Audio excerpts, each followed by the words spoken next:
What's going on? All right, shalom, shalom. First and foremost, I want to give all honor, glory, and praises due to Yahweh, Ba'ashem, Yahweh Shai, Ba'ashem Rakakwadash. Also want to give double honors to the elders and apostles at Great Millstone who teach in truth and sincerity. Also who rule well. Peace and salutations to the hopeful elect that scatter four corners of the earth, which are you so-called Negroes, Latino, Hispanics, and Native American Indians. I'm Brother Yuwanathan coming from the Detroit camp, and this is just another inspirational video to, touch back on the basics. And when I say that, this is basically going into when you're waking up to know that you're an Israelite. All right, you're not a byword, a proverb. You're not a nigga. You're not an Afro-American. You're not a spick, a wetback. You're not a red Indian. And that's kind of fucked up. That one of the logos back in the hockey, I believe it was a hockey team, the Red Indian. It's kind of funny that that these scriptures speak. When you get into Psalms, the 83rd chapter, then you know that where they're trying to cut us off from being a nation, basically letting us know that, we are, Salakia, trying to discredit us and let us forget our heritage. Now, say like you was to say, yeah, the yellow egg roll, or the white salt, something stereotypical, because Esau likes to put colors on things. All right, we're not black, we're just different shades of brown. You'll have melanated Jake, and you will have a very dark Ephraimite. You'll have, we all comes in different shades, man. For Issachar, you got somebody that looks like Paul Rodriguez, but then you, at the same time, you will have a very melanated Issacharite that looks like George Lopez. So on and so forth, from Judah, Gad, Levite, Benjamin, so on and so forth. We have a brother, Southern Kingdom, and he's lighter than me. Scriptures say, Jake is or Ephraim is a pancake unturned, but it goes for all of Israel, man. And to the point where it even goes to these heathens, getting to Matthew the 13th chapter, that we're going to take on certain identity of these heathens, and some of these heathens are going to take the identities of Jake. But nevertheless, this particular lesson was like, I was watching Elder Apostle Tahar, about having dreads, where we don't partake in that. We're not supposed to take on the likenesses, the customs of these other nations, man. That's why we're the holy people. We're separate from them. So, let me get Ephesians, and that's one of my favorite scriptures. Usually my favorite scriptures are the ones that I can break down confidently. But nevertheless, you're supposed to know this. So I'm getting on my own ass. You're supposed to know this, man.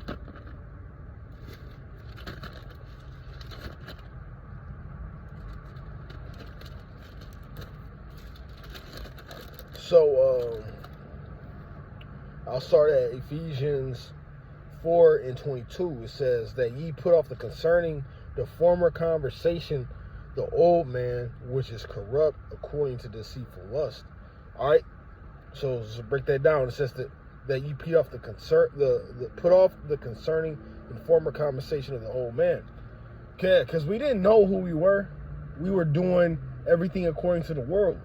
We was getting lineups. We was trying to. When Jake tries to get fresh, it's usually just try to get a status or to appease a bitch, to conform to this world. And you can actually, get into the times that we're living in, man. You know, a lot of Jakes want to get dreads, be a King Von, be a drug dealer.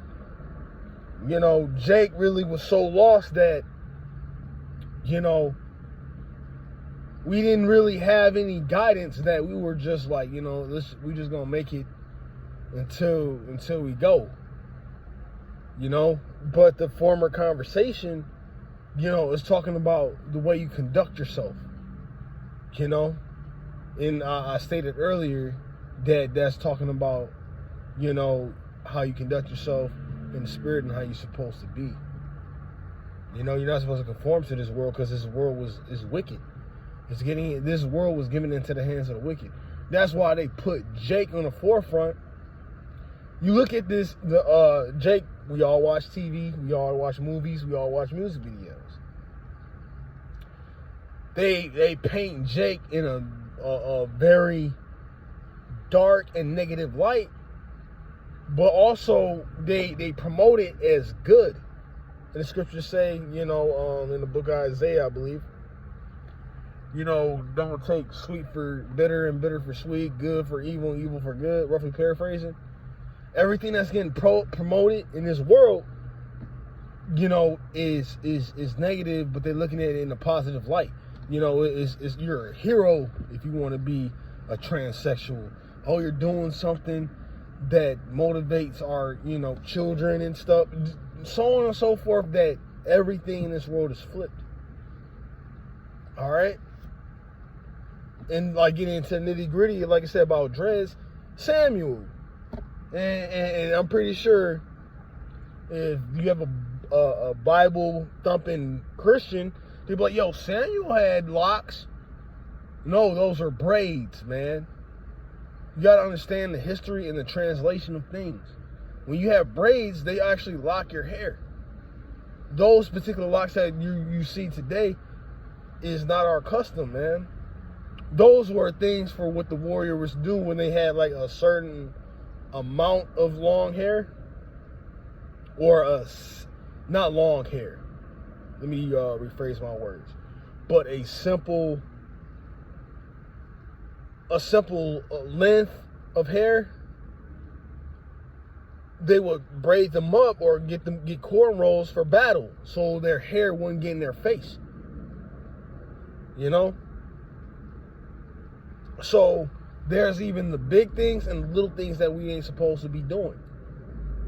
We get circumcised, you know, physically and spiritually.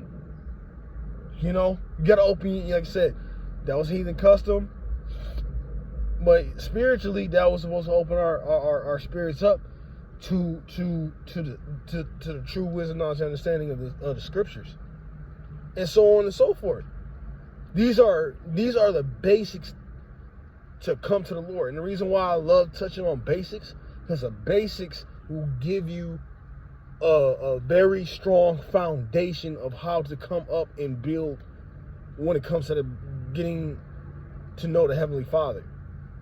You don't just go to karate and just become a black belt just because of the things that you know. It's certain things that you have to practice. You're not just certain things that you can, certain things in the spirit you're going to resonate with immediately. And certain things is going to be harder for you. All right?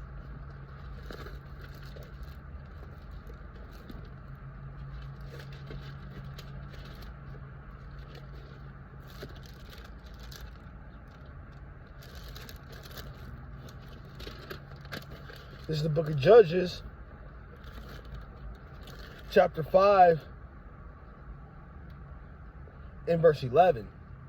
In Salakia, but getting to the point, it says, they that are delivered from the noise of the archers in this place of drawing waters, there shall they rehearse the righteous act of the Lord, even the righteous acts towards the inhabitants of the villages in Israel. Then shall the people of the Lord go down to the gates. So the point is, they that deliver from the noises of the archers in the places of drawing waters. They shall rehearse the righteous acts. So that's our main goal.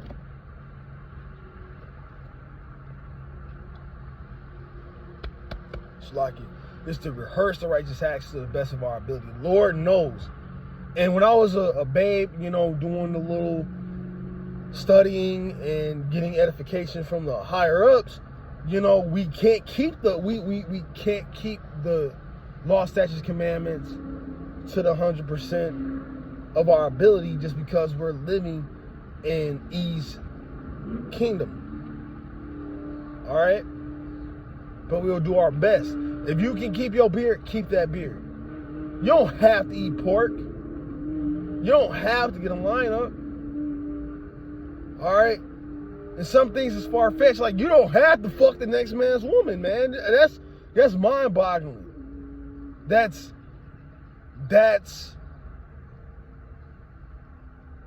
certain things you should just, like, it just should be embedded in you. I can't speak for everybody because I have my weaknesses too in this flesh. But nevertheless, you know, the way that you conduct yourself, you know, you don't gotta, you know what Apostle Tahar said, you got dreads, and you might as well eat a pork chop sandwich or eat some scrimps. No, you gotta come to the forefront to the best of your abilities, so on and so forth, and you gotta just keep that.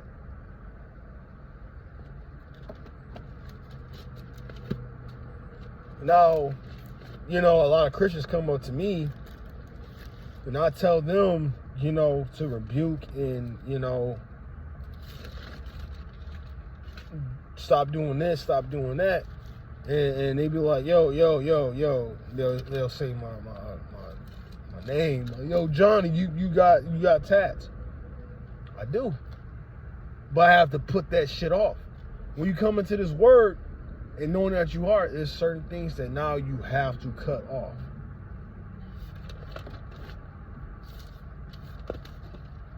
You got to repent from it.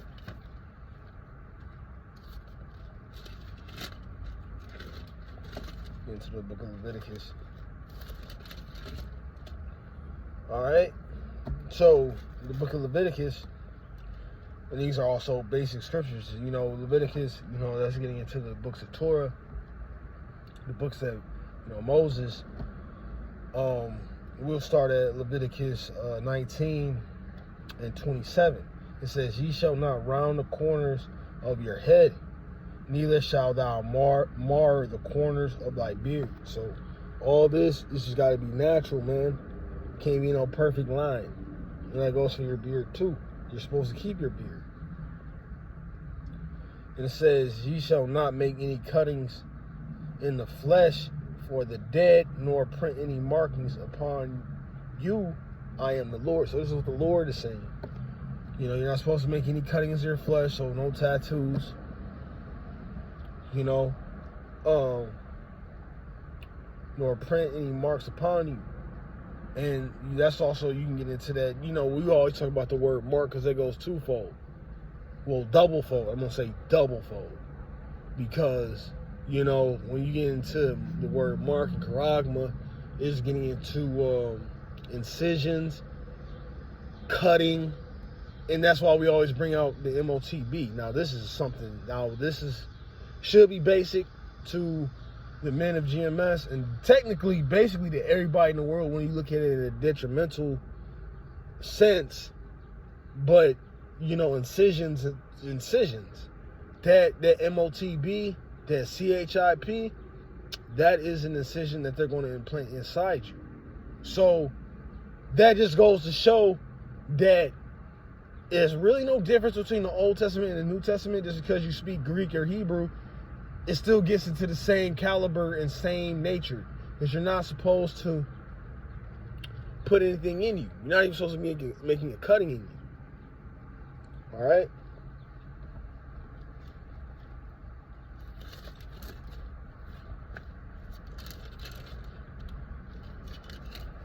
Well, you're at the book of Jeremiah, the 10th chapter.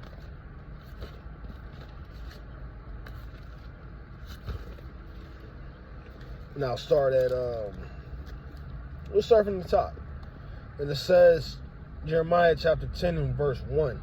Hear ye the words which the Lord speaketh unto you, O house of Israel. So this is for the Israelites.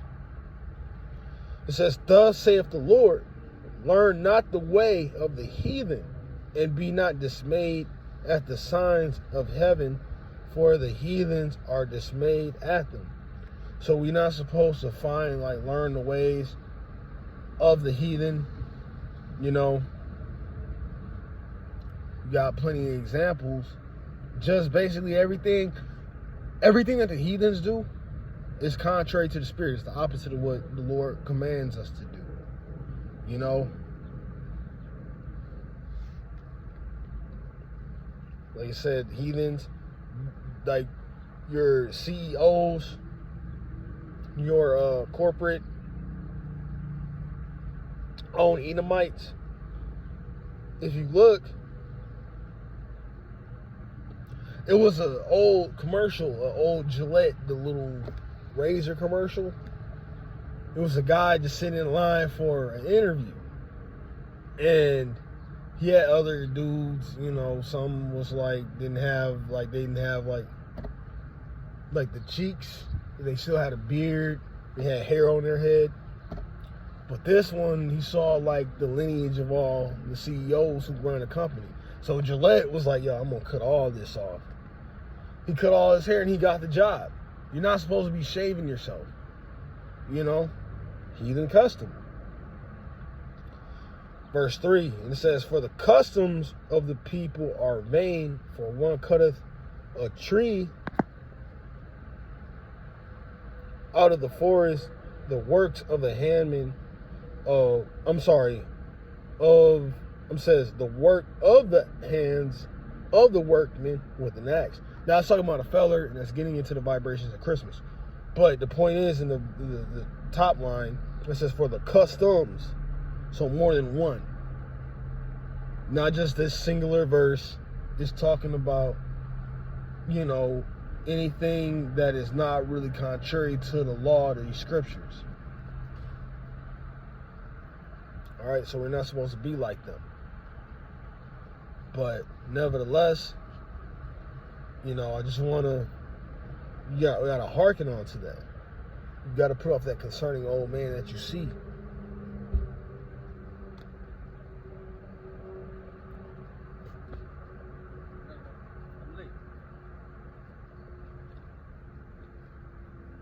But nevertheless, you know, you got to put off that concerning old man. But Lord willing, I hope this video was edifying. You know, it was just basically getting to the basics of what we're supposed to be on. But, you know, Lord willing, I give all honor, glory, and praises due to Yahweh, Ba'ashem, Yahweh Shai, Ba'ashem, Rakakwadash. And again, done my honors to the elders and apostles of great millstones, teaching truth and sincerity. I'm going to close out, say Shalom, and hopefully this lesson was edifying. On to the next lesson.